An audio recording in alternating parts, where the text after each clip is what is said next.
जय श्री राम। लखी विधि बाम कालु कठिनाई, धीरज धरहु मातु बलि जाई। सिर धारी गोर आयसु अनुसरहु, प्रजा पाली परिजन दुख हरहु। विधाता को प्रतिकूल और काल को कठोर देखकर धीरज धरो। माता तुम्हारी बलिहारी जाती है। गुरु की आज्ञा को सिर चढ़ाकर उसी के अनुसार कार्य करो और प्रजा का पालन कर कुटुंबियों का दुख हरो। गुरु के वचन सचिव अभिनंदनु, सुने भारत ही हित जनु चंदनु।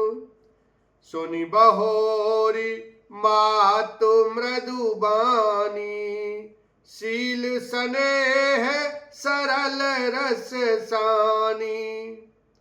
भरत जी ने गुरु के वचनों और मंत्रियों के अभिनंदन अनुमोदन को सुना, जो उनके हृदय के लिए मानो चंदन के समान शीतल थे।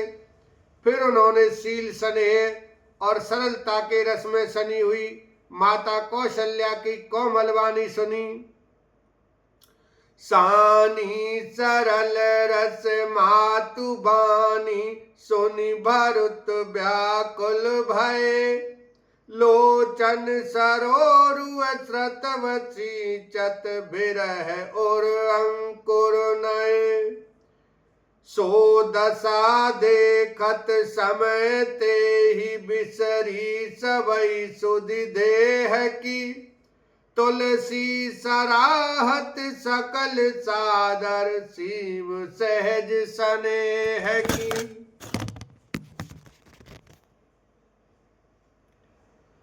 सरलता के रस में सनी हुई माता की वाणी सुनकर भरत जी व्याकुल हो गए।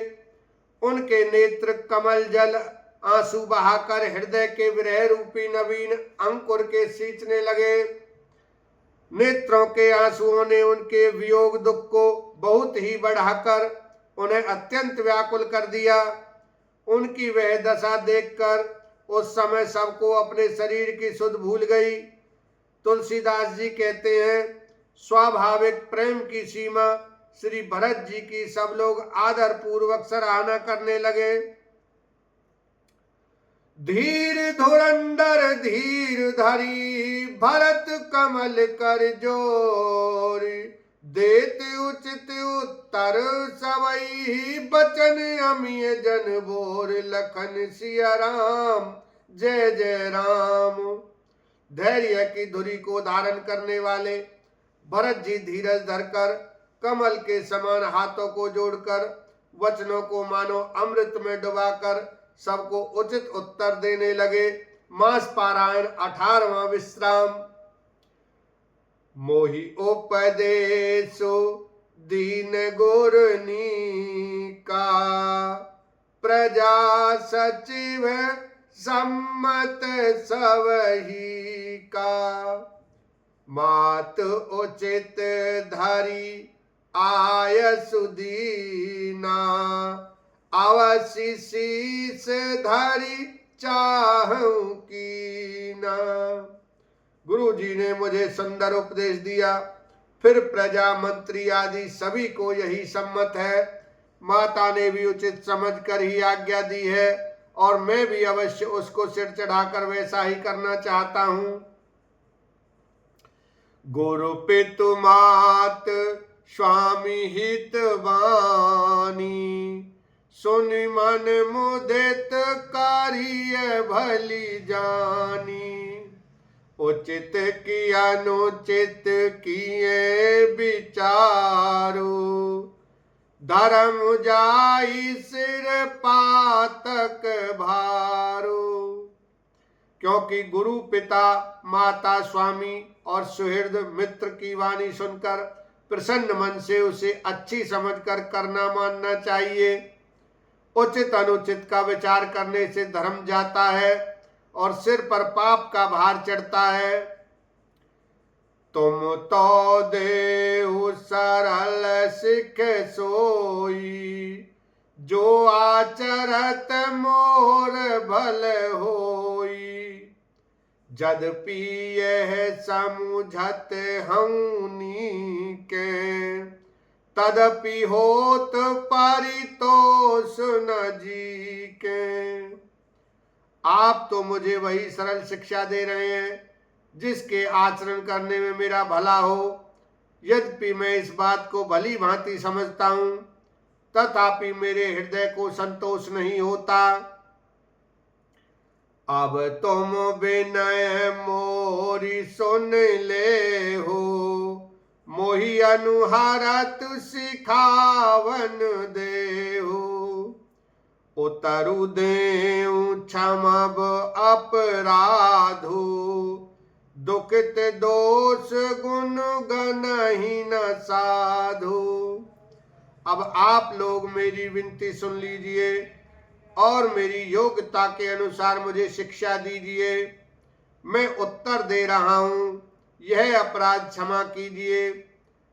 साधु पुरुष दुखी मनुष्य के दोष गुणों को नहीं गिनते। पितु सुर पुरुषिय राम बन, करन कहु मोहि राज। एहि ते जान मोर हित, के आपन बड़ काज। लखन सिया राम जय जय राम। पिताजी स्वर्ग में हैं, श्री सीताराम जी वन में हैं, और मुझे आप राज करने के लिए कह रहे हैं। इसमें आप मेरा कल्याण समझते हैं या अपना कोई बड़ा काम होने की आशा रखते हैं? हित हमार सिय पति सेवकाई, सो हरिलीन मात कुटिलाई। मैं अनुमान दीख मन माही, आन उपाय मोर हित नाही। मेरा कल्याण तो सीतापति श्री राम जी की चाकरी में है, सो उसे माता की कुटिलता ने छीन लिया। मैंने अपने मन में अनुमान करके देख लिया है कि दूसरे किसी उपाय से मेरा कल्याण नहीं है। सो कुसमाज राजु के ही लेखे, लखन राम सिय बिनु पद देखे।